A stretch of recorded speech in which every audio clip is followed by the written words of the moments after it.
Online shopping में बड़ी ठगी का पर्दाफाश हुआ है।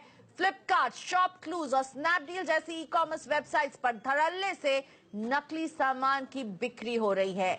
दिल्ली और मेरठ में पुलिस की छापेमारी में बड़ी तादाद में ऑनलाइन बिकने वाला नकली सामान बरामद किया गया। इस छापेमारी में CNN न्यूज 18 भी पुलिस के साथ था और इस खबर पर ज्यादा डिटेल्स देने के लिए हमारे साथ जुड़ रहे हैं न्यूज 18 के senior associate editor Shubhajit Sengupta. Shubhajit, सबसे पहले नकली सामान पर पुलिस की रेड कहां किन किन लोकेशंस पर हुई है?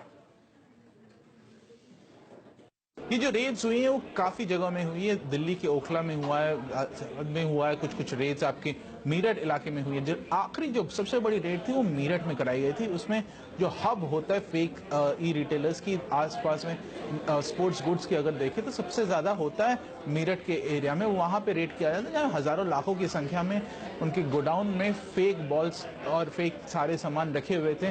तो इन सबको जब जांच की गई, जब रेड किया गया, यूपी पुलिस ने इस पर FIR भी रजिस्टर कराया। FIR में 3 वेबसाइट का भी नाम आया। ये कहा गया है कि ये जो फेक सेलर्स हैं वो फ्लिपकार्ट, शॉपक्लूज और स्नैपडील के वेबसाइट्स पे अपने प्रोडक्ट्स बेचते थे।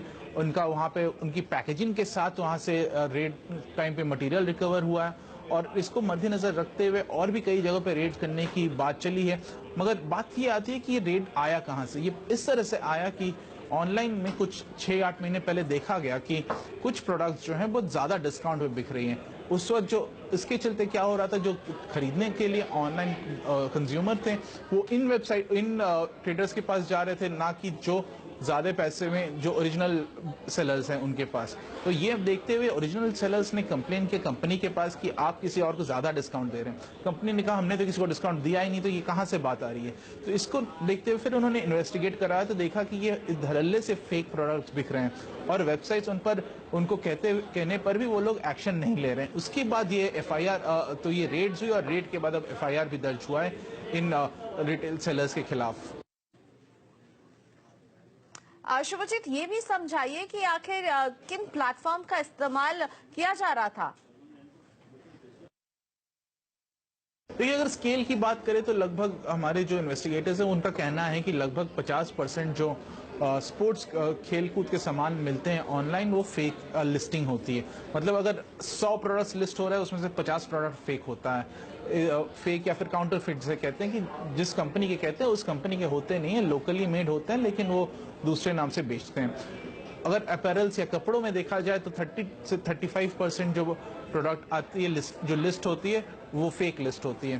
तो ऐसे अगर हमारा जो स्पेसिफिक रेट था वो था 2 ब्रांड्स पे, निविया और कॉस्को।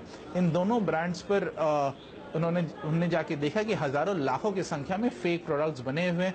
वहां पे जब हम पहुंचे तो वहां पे नाइकी के स्वेटर्स और नाइकी के काफी अदर दूसरे प्रोडक्ट्स भी दिखे जो फेक थे और उस पर भी काफी काम हो रहा था। उस पर भी धड़ल्ले से बिजनेस हो रही थी। हमने जब ये पूछा उनसे कि ये ओरिजिनल है या फेक है, वहां के जो बेचने वाले थे उन्होंने सीधा कहा कि आप तो मेरठ में रहते हैं, यहाँ पे जो बिकता है वो फेक होता है या ओरिजिनल होता है। मतलब पुलिस वाले को भी इनका ये कहना था कि आपको पता ही है हम लोग फेक बेच रहे हैं। तो ये खुल्लम खुल्ला व्यापार हो रहा था वहां पर और इस पर रेड बनने के बाद ही थोड़ा सा रुकावट आया। लेकिन अभी भी कुछ सेलर्स जो हैं वो अभी भी ऑनलाइन बेच रहे हैं।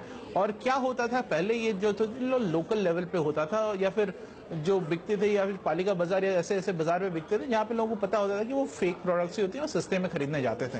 मगर अब क्या हो रहा, ऑनलाइन मार्केट आने के चलते इनकी रीच जो हो गई है पैन इंडिया हो गई और पैन इंडिया रीच होने के चलते ये लोग जब भी वहां जाते हैं जहां से भी कोई खरीदना चाह रहा है वो इन प्रोडक्ट्स को खरीद पा रहे हैं। और जब भी देख रहे हैं कि ज्यादा डिस्काउंट में बिक रही है लोग उनके तरफ ल्योर हो जाते हैं और वही प्रोडक्ट्स वो जाके खरीदते भी हैं।